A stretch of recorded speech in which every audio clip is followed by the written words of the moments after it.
Yes, yes. Welcome and why?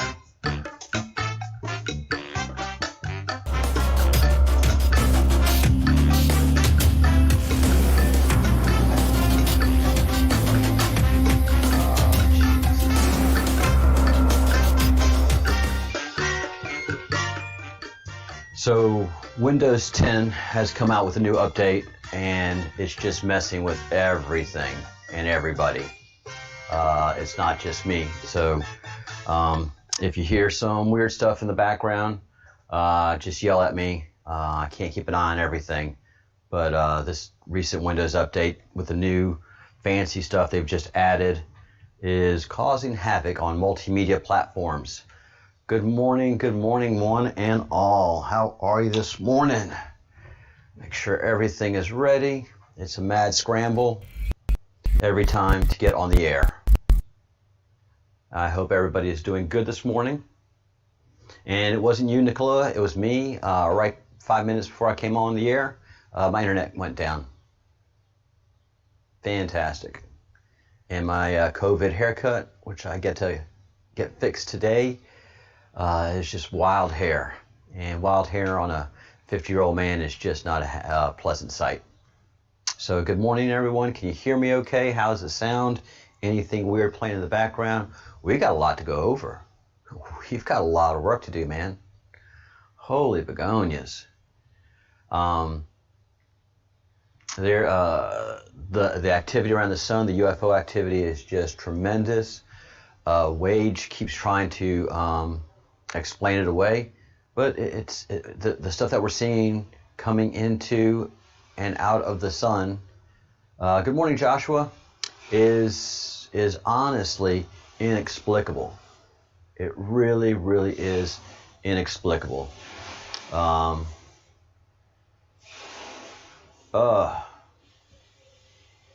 on one second, guys. What's this noise in the background now? Oh, great. Be right back. Let me just take a look. Live video. But I've got a wireless microphone, so I'll see if it's a big deal or not. No.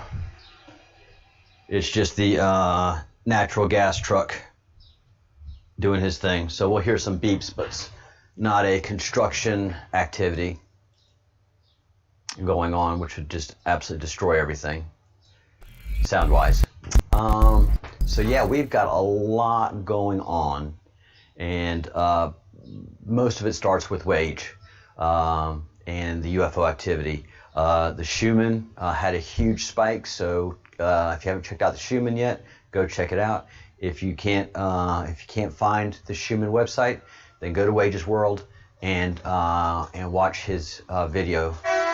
Yes, I've already got my tank for this week. Thank you.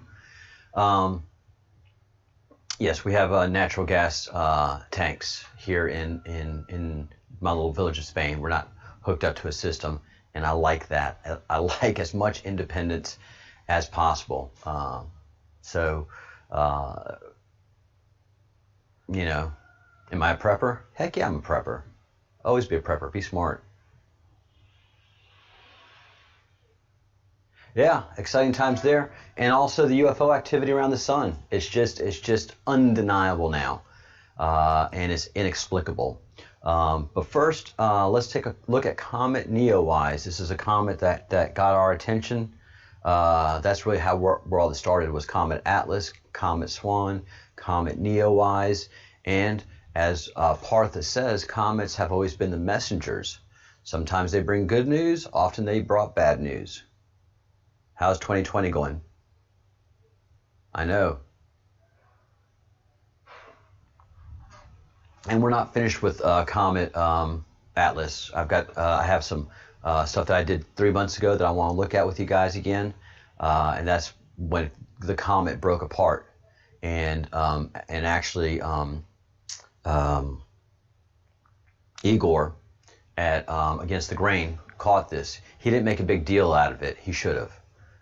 Because a lot of what we saw starting with Comet Atlas, actually it all started with Comet Oumuamua, and then Comet Borisov, and then Comet Atlas, and then Comet Swan, and now the very interesting Comet Neowise. So let's give some attention to our good man Mark Wage's World. Again, the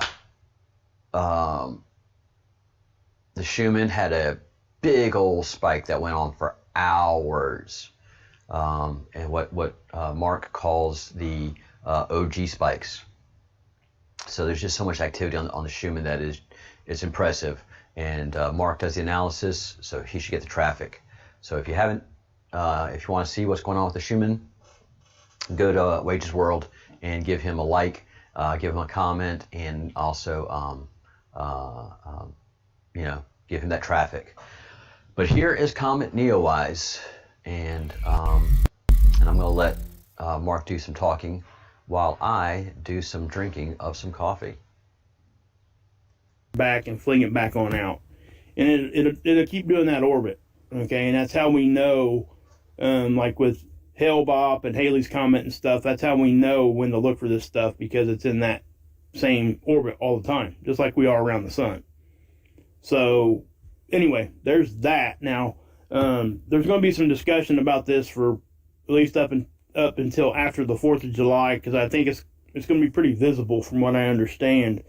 It might not be like naked eye visible, but I think it's going to be kind of easy for the astrophotographers to catch this. Maybe even Bruce Schwartz over Bruce Sees All might catch it. I don't know if he got plans for that or not. I don't know. That'd be cool though, if we could get some home captures of this. That would be awesome. But I don't know how difficult that is. I really don't. I don't know enough about trying to navigate a telescope in space and finding out where you're at. So, but yeah, so there's that comment that everybody's talking about, Neowise, and it's going to be on this tool for a while. We'll see it here for a week.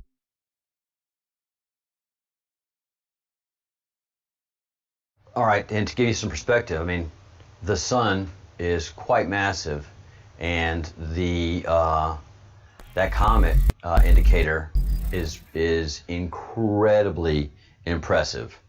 That is a comet, and what it's going to do, as they say nowadays, these things are unpredictable nowadays. So we'll be keeping an eye on Neowise with Wage here, and as I've talked about and keep talking about, there are things flying into and flying out of the sun, and these objects do not make any normal sense as far as science goes, as far as basic sun activity, and so this is really bothering Mark. So talks about the dust storm. That's going to be very interesting, and how it's going to be impacting folks. But Mark is seeing these objects coming out of the sun, and he's got to help define for himself and for folks that are watching what a CME is, what a coronal mass ejection is. And I would encourage you to watch the video, but we're going to look at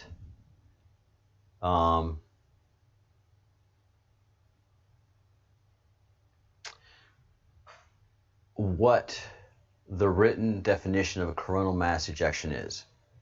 And so, pardon me guys, I'm going to make some notes here, because I have to start doing a better job of defining my videos, getting a thumbnail for my videos, and putting that final product spin on the videos, and stop leaving them so generic as I bring structure to the channel. So each video is going to have a title, and a thumbnail. All right. So coronal mass ejections, we're seeing these things, and we're seeing big balls with just bright round balls coming out. Okay. We shouldn't. Plasma is the fourth state of energy, and a plasma cannot exist on its own. It has to have that energy source very close by. And plasmas exist in different states, and as we look at plasma connect all the galaxies, and then that there's a plasma that connects all of the solar systems within a galaxy. So plasma is a very powerful and ever-present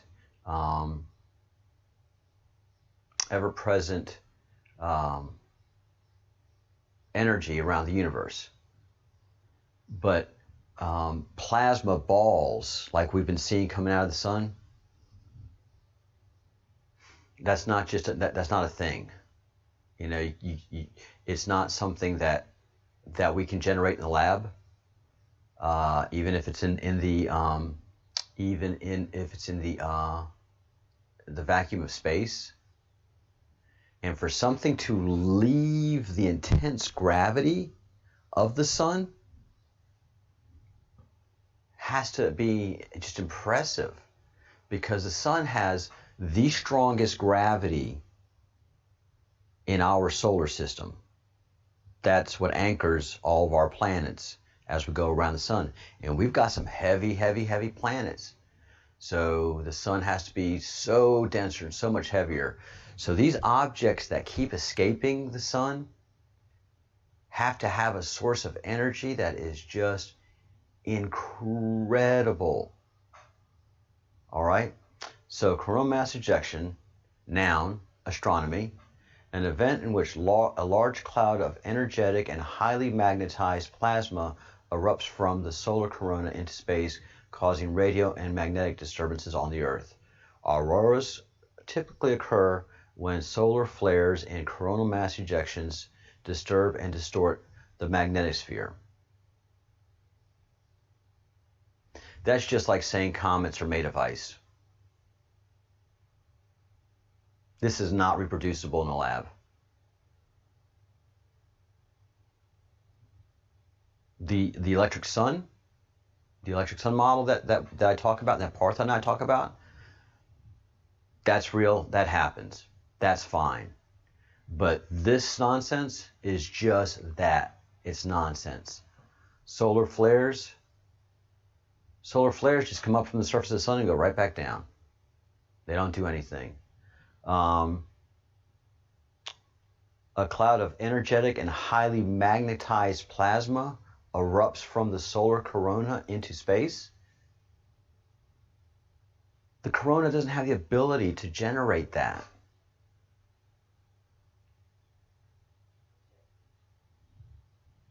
And if it's magnetized, it's going to come back into the sun. So just the definition here does not pass the sniff test. This is what brought doubt to me about comets and balls of ice and seeing gases hundreds of thousands of miles away.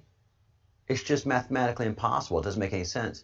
This doesn't make a bit of sense. Cheers. Good morning, guys.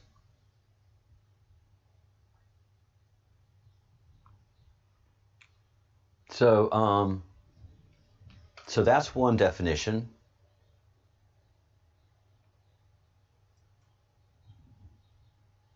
And then here is a bottom line of coronal mass ejection. And here is something that you have to pay attention to. Coronal mass ejections are powerful eruptions on the sun's surface caused by instability in the sun's magnetic field. Period. That's a run-on sentence. Sorry, teacher in me comes out. So magnetic field, period. We do not have any proof of this.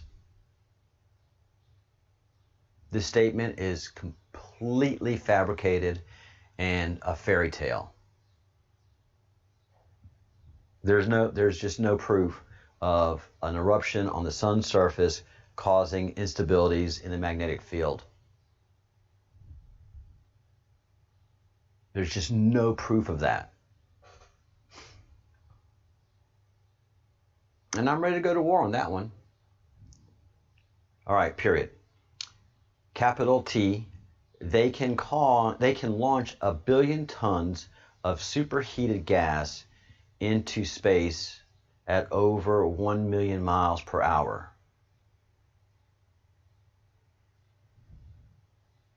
What?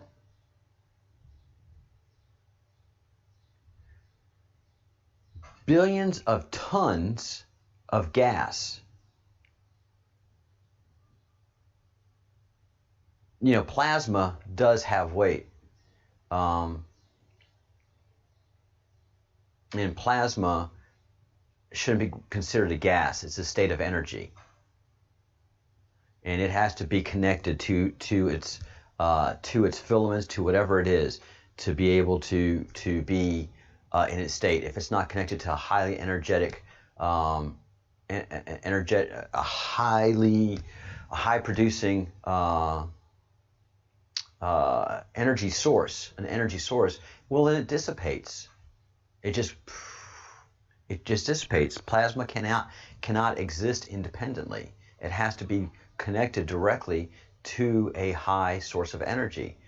So that this launch of gas has that much weight means it's not a gas anymore. This has mass. So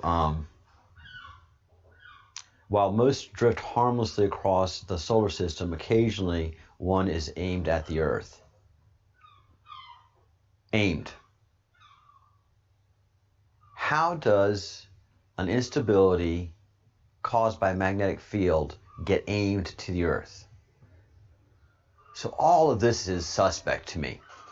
All of this is complete suspect and doesn't follow any principle of electrical engineering. And that's what I'm basing all of my doubt on, is just basic electrical engineering. So all of this is just nonsense. And it bears more investigation. And so I'm going to be spending a whole lot more time on that, because we clearly have UFOs coming into and going out of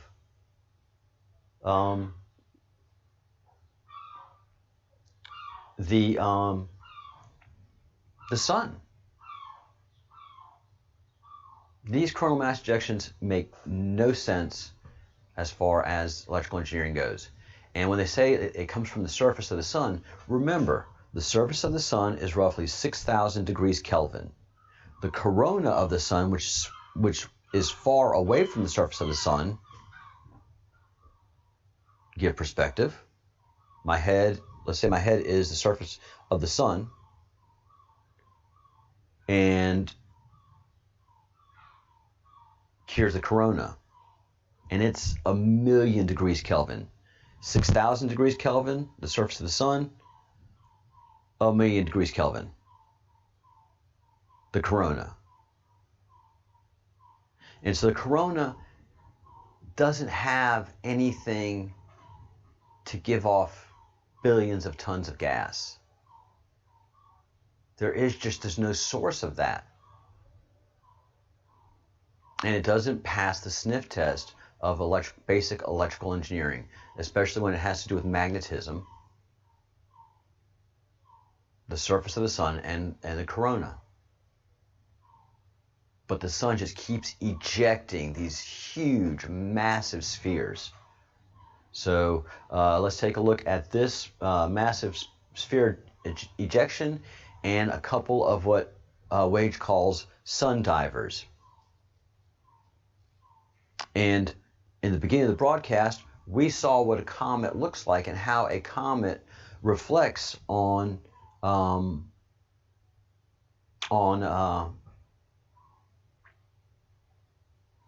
on one of these scopes. And these sun divers do not have any signatures of a comet. Some of them are really spectacular, actually, and have long tails. We've seen that. And they're not picked up on other tools with that amazing tail. They're not identified as comets. You know? So these sun divers, they're not comets. They're unidentified flying objects. So let's give Wage a little bit more time here because of the great work he does. Okay. And I'm showing you these small ones because I'm going to show you guys some data here, or at least a definition, and what's supposed to be happening during solar minimum and solar maximum, that kind of thing. I'm going to show you something here in a minute, but again, another CME. And yes, it's not that big, but it's still a CME, guys. And believe it or not, there was even another one over here, a small one, a real small one. Okay? And this one here was all kinds of weird anyway. If you look at, watch this thing when it happens. It's almost like, I don't even want to say it, but it's almost like there might have been something there, and you've seen the stuff come off, and it kind of draped around it. It's what it almost looks like. And I'm not trying to say that that's what's actually happening right there, because I just don't know. But if you look at it close enough, you can kind of see that it does kind of resemble something like that. You know, it could be or it couldn't be. I can't say one way or the other right here. You guys make up your own mind on what you think there. Does it really matter? Well, it would and it wouldn't. You know, we've seen stuff 100 times like that. Scott's caught so many objects right there. So it definitely could be. I'm not sure if the timing's right for that one. But anyway, that one there is definitely a CME going that direction. Okay? It's not coming at us. I don't even think the CME tracker updated for that. So, but let me show you these other two sun divers. This is crazy. Okay? I'll tell you what I'm going to do is I am going to slow it down a little bit. Let's take it down to, oops. Man, I hate it when I do that. That's probably the correct speed. What we're going to look at, you're going to see one kind of come in the picture here, and then you're going to see another one right behind it here. Okay, so I'm going to leave those circles on there. You guys seeing those? They're real small. At least on this capture they are. Here, let's just redo that. It'd be right in here. See it right there? And then another one's right in here. See it?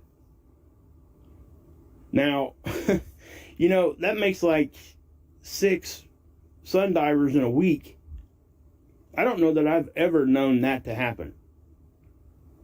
And whether or not these things make it all the way to the sun, I don't know. But these are most definitely sun diving comets. I mean, they're heading that direction. They're moving pretty quick. Whether or not they actually dive into the sun is the question.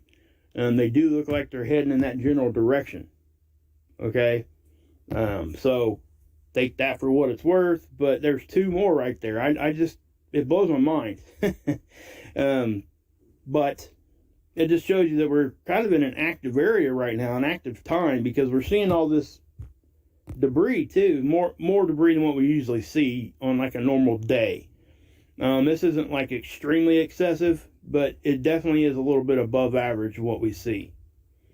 I did see something else over here I wanted to show you guys I thought was really, really interesting.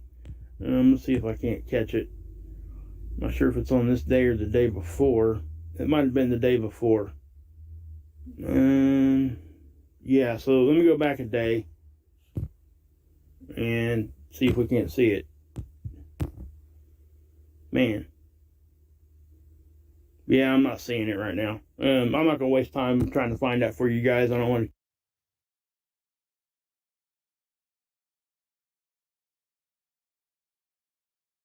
So yeah, there's a lot going on in the sun that's just really, really inexplicable.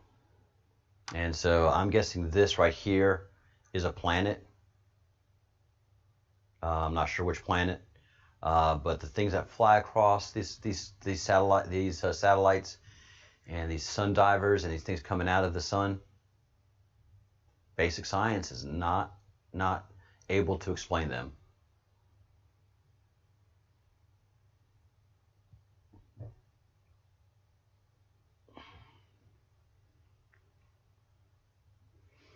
Yeah, it just there's too many questions. This bears a lot of study. And on top of that, we have the U.S. federal government freaking out about UFOs.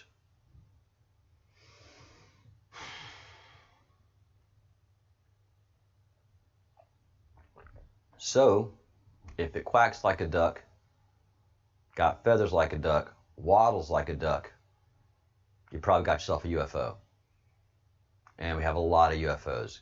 We have a lot of unidentified flying objects going into and out of the sun. And this bears explanation. This deserves explanation. And it's just too quiet. Gene, sorry. Partha says we live on a plane geocentric. I don't know much about Partha's theory about that. So I haven't talked to him about it. I don't know anything about it. If that refers to the flat earth theory that's been talked about and bandied about in the comment section, I've thought about it for a while, and here's what I have to say about that.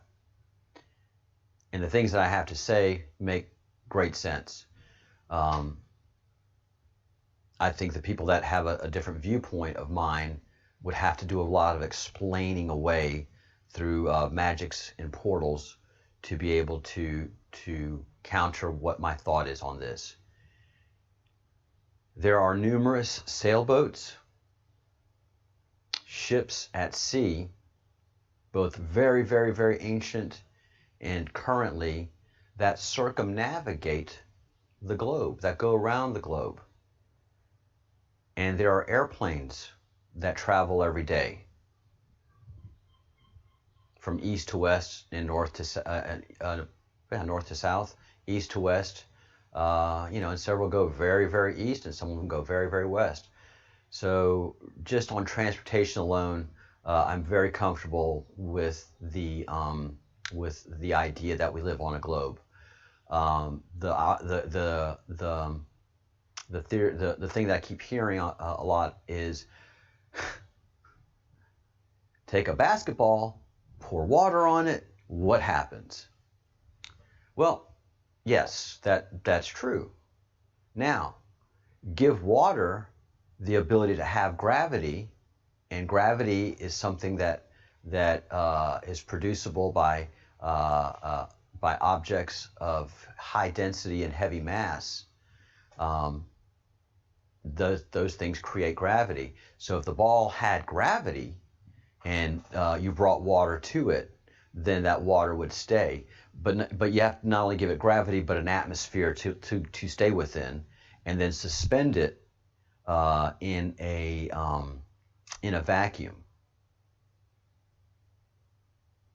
And then the only reason you're going to be able to maintain that is by giving it an energy source, and that's the sun.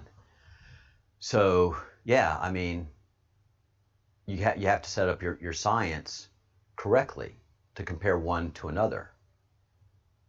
So we obviously have gravity because shit falls. So even on a plane, something has to be causing that gravity. Now, if you're flat, how can you have a sailboat go from one end, come around to the other side, and go to the other? Well, then you're saying there's a giant portal there, and then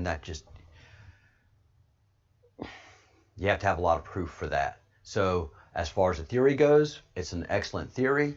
I have some proofs that counter that theory, not counter it, but that the other theory has to explain to me how sailboats can go around the world. Single sailors to crewed sailors, and then you also have ships that are doing the same thing. So that's all I have to say about that. And And I'm just responding to the comments that I've seen in the comment thread. This does not diminish my love or appreciation of Partha, and I have theories that Partha would just say, no, I don't believe that, but that's okay. I love you. All right, we're good. I don't want to agree with everybody or anybody. I don't want to just agree with people. I'd like to have the discussion, and let's objectively look at some facts and some science, and then go from there. Do we have scientists lying to us? Yeah. Do we have politicians lying to us? Yeah. Do our children lie to us? Yeah. Do our coworkers lie to us? Yeah. Everybody lies. Have we told lies? You betcha. So that's why you have to do your own research and separate fly shit from black pepper. Yep. So UFOs are finally being noticed by the people that need to notice them, and so that's just laying the groundwork. It's part of the boiling frog theory. The federal government, the executive office, and the Congress now need to become aware of UFOs, and it's got to become a slow process. It's just not, and here's an alien, because everybody just freak out. Boiling frog theory is being applied here.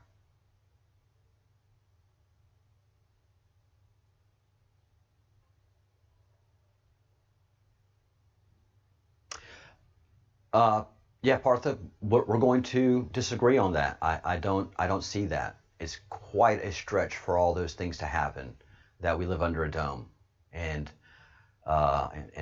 portals and all those things. It doesn't fly for me. And a Simpsons cartoon is not enough for me to counter my observational science. So plenty of sailors, plenty of boats, plenty of planes circumnavigate the globe. We have plenty of satellites in space, and they have geocentric and non-geocentric orbits. Just too much stuff out there that can't be explained by a dome.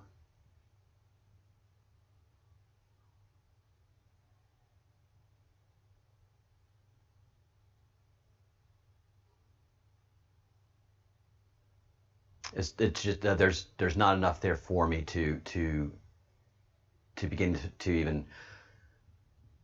I can't do it. So, Gene, Partha, there's going to be things that we're going to disagree on, and it's fine. It is okay.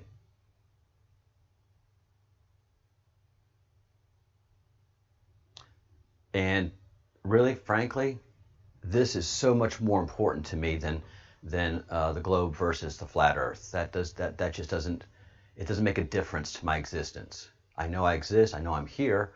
These things are what's going to change our planet. UFOs and meeting our neighbors and the people that are flying these crafts around our planet and into and out of the sun. That to me, that is of greater importance by far. So that, I think, is going to be fundamentally the big Great Awakening event that we're going to have. I don't think it's going to be a massive destructive thing. Some people are going to freak out. Some people are going to be like very cool with it, but it's definitely going to change the way we do things and do business, and the way we perceive ourselves and the universe. It's just unavoidable at this point. It's unavoidable. If the President of the United States is reacting to it, if his family's reacting to it, if the Congress is reacting to it, if they've had a private briefing that has made him go, uh-oh, and of course anything that is new that affects the federal government is going to be perceived as a threat.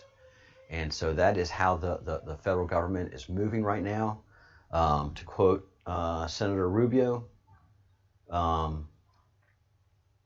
the committee remains concerned that there is no unified, comprehensive process within the federal government for collecting and analyzing intelligence or unidentified aerial phenomena, despite the potential threat. So it is risen from a joke to a waste of money to now it's a real threat that Congress is reacting to. And the president can't be truthful with his son. And when he folded his arms, Donald Trump only does that when he doesn't have all the answers, or the answers are uncomfortable ones. So the U.S. federal government is moving forward at great haste. And probably the biggest clue as to what they're doing is Congress is now saying, all right, we got NASA, we got Area 51, Navy, and Air Force. And all these people reporting different things. And the only one that's really got the answers is Area 51. So Congress and the executive branch are now focused on Area 51 to come up with some answers. And slowly the answers are going to start coming out of there because we're in that boiling frog process.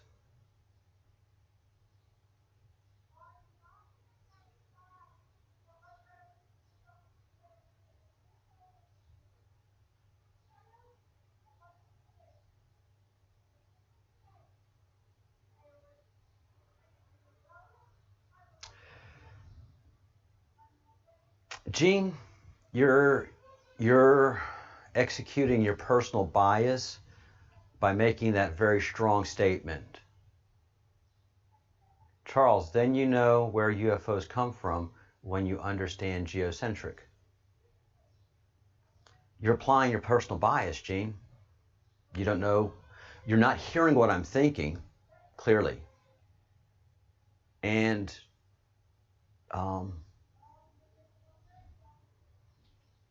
no, I don't agree with what you're saying.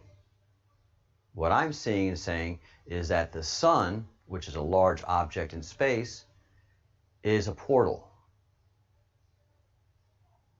There's nothing you are going to say and try to make that leap for me that's going to make me believe in the flat earth theory. And stop pushing. Partha understands that we're going to disagree about this.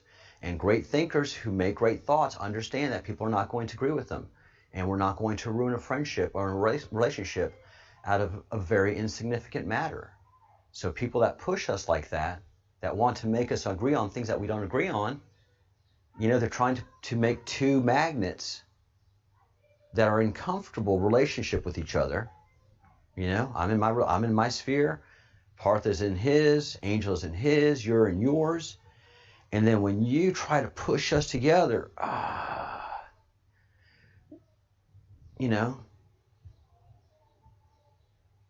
it's you're trying to make two magnets that are both pointing north, trying to connect, and they're just not going to.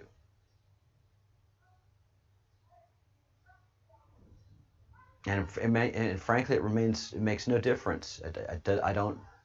I don't disrespect Partha any less. As a matter of fact, I appreciate him more because of the science he pursues. And one day, he may have that ultimate proof for me. Here you go, Charles, like he did with the comets. And I will humble myself at that moment. He made the predictions of what Swan and Atlas would do. It was totally counter what mine was. And it didn't cause friction. What happens is people that have their own bias and agree with something one person says versus another tries to engage in battle, intellectual battle. And then we've drawn sides, and then science doesn't happen when that happens. When biases, when those kind of influences happen, then the real science stops because you entrench yourself in your belief. I'm comfortable in my belief. Parth is comfortable in his. We have other things that mesh just fine and that we grow and learn from. And we both understand that the curse of Babel will mean that no human will ever agree with another human. You may agree 80%, you may agree 50%, you may agree 30%. But there's no human that's going to be 100%. If you learn to work through the differences, then you have a great relationship. But if you make those differences the focus of your relationship, then you lose the relationship. It's just that simple.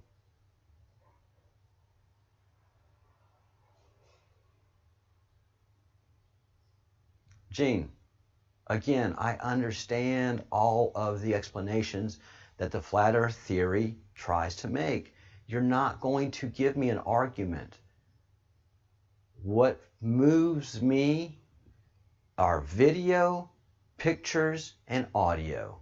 Print no longer, anything you type is just not going to move me in any direction. When you submit video, like many people in the Breadcrumbs Project have and do, about UFOs, about weather phenomenon, that's moved my needle. I never believed in UFOs in my life. I could explain it away with my science and religion. And then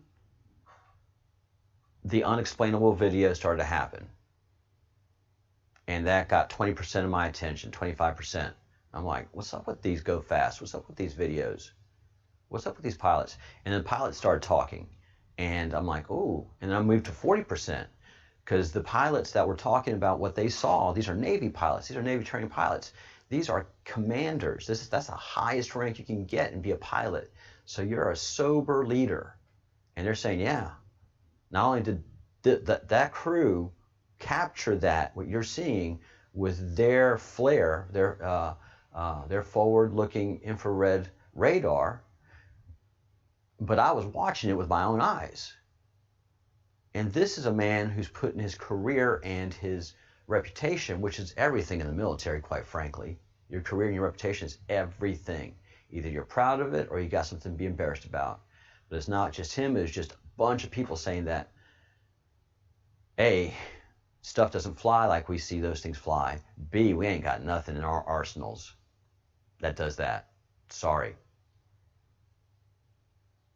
And the executive branch is saying the same thing. Now Congress is saying the same thing. And we just hang on as the truth comes our way about UFOs. That's the big whopper right there. Fitzsimmons, good morning.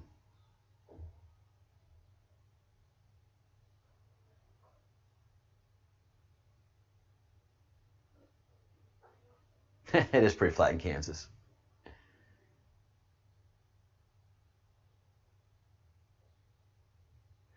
Why is it a theory? That's a very good question, Gene. That is the question of the day.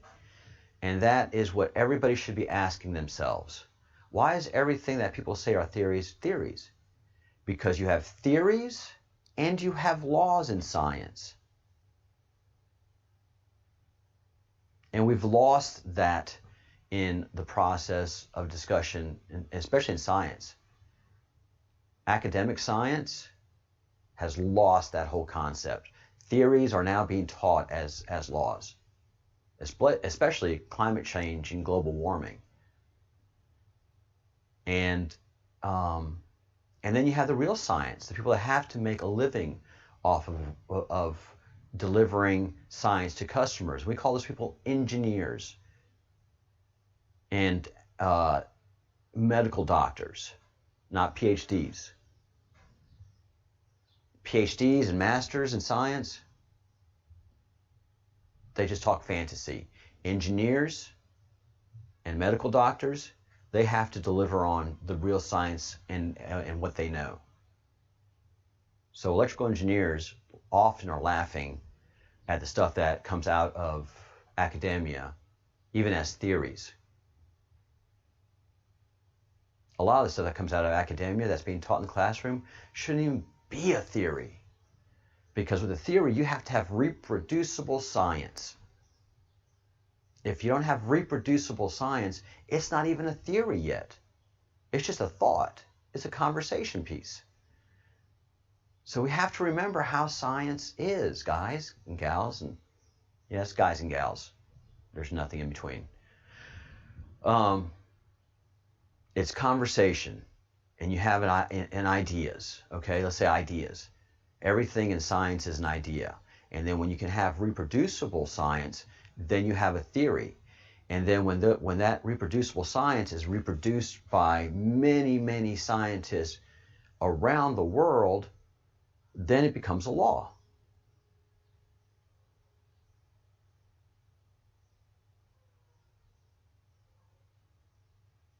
Gene, you're beating the same drum.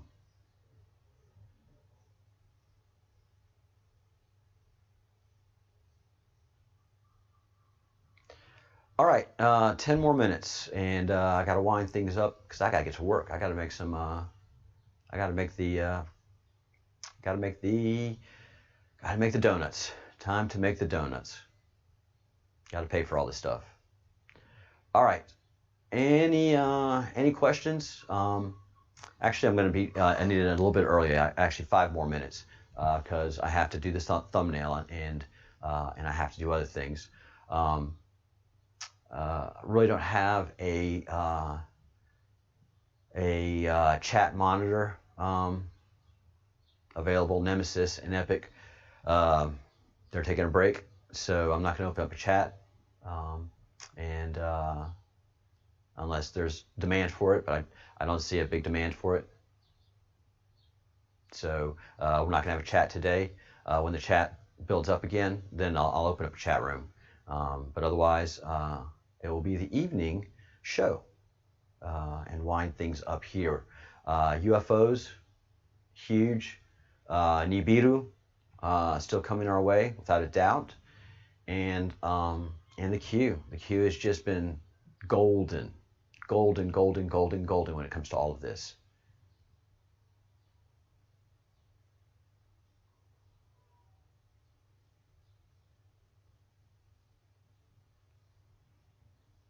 All right. So yeah, that's all the news that I really had to talk about. Stuff still crazy all over the world. We're having earthquakes and biggies too, some pretty big ones.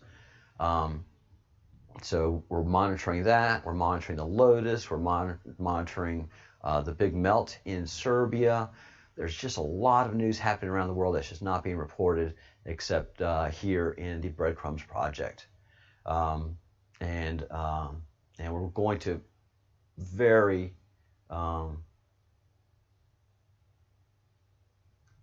Nibiru getting close by. Mystery object spotted by astronomers changes talk of black holes and neutron stars. Again, they're warming us up for Nibiru. So this UFO talk, this constant talk of the mystery object, kind of like what Partha says, is in movies, and it's not even kind of what Partha says. It's exactly like Partha says in movies and shows and in different venues. They warm humans up for what is coming. So it's definitely controlling the masses, but it's also our dreams, deja vus. It's all planned, so it's nothing.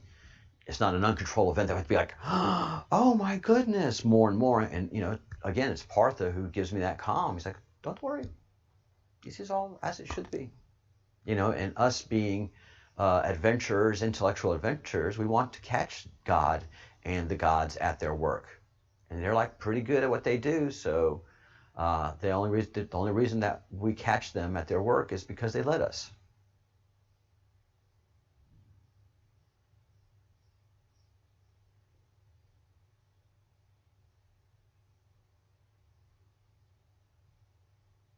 Yeah. Experts. Thank you for putting that in quotation marks. It's exactly what it deserves. It is not anything. These experts are, God, it just really frustrates me what universities, especially American universities, have done to science. Yes, we have the greatest science and technology in the world, but it's not coming from academia. It's coming from engineers, people that have dropped out from academia to do the work that they do. And then it's the people in academia that just come up with nonsense. You have real science, and then you have just the stuff that they pump through the system, and and it's created the snowflakes, and it's done the damage that we do, because snowflakes also rely on experts. They can't have a discussion. They can't have an argument. They have to cancel you if they don't agree with you. They have to cancel you. And so it's an interesting thing to watch. And I made the point last night that the blue pillars are basically a bait ball. Honestly, blue pillars are just a big old bait ball, because you just throw a red pill in there, boom, one catches it and drops out. And so, it's not, a bait ball is not something that grows and gets bigger. A bait ball gets smaller and smaller and smaller and smaller, and they fight harder. They get the fewer that they are of them, they exhibit fear. And what's happening in the major cities in America, because America's just not putting up with that stuff anymore. America's pushing back, so they're exhibiting fear, and they're just a bait ball. And there's just more and more red pills coming from all different directions, and they just can't take it, so they're fighting back louder and louder. So we'll be monitoring all that activity. I think this all goes perfectly with how the Schumann has been acting and is acting and what it's doing.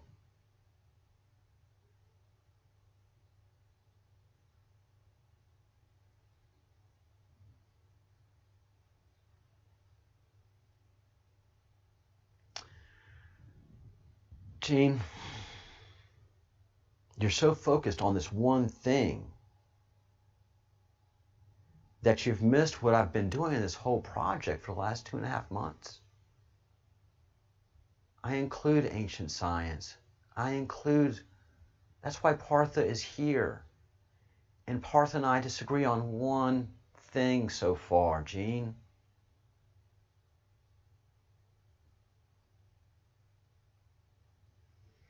And what happens when you start beating your own biased drum is you create that wall yourself, because nobody in the comment threads wants to do that. Nobody wants to start attacking me again because we disagree. I've made my point. I think I made a sound point. Partha agrees to disagree on this one point and not make it an issue. And I just feel like you're making this one point a huge issue, that you're throwing away all the work that I've done, bringing in the ancient science, not recognizing the work that I've done because you have this one single bias.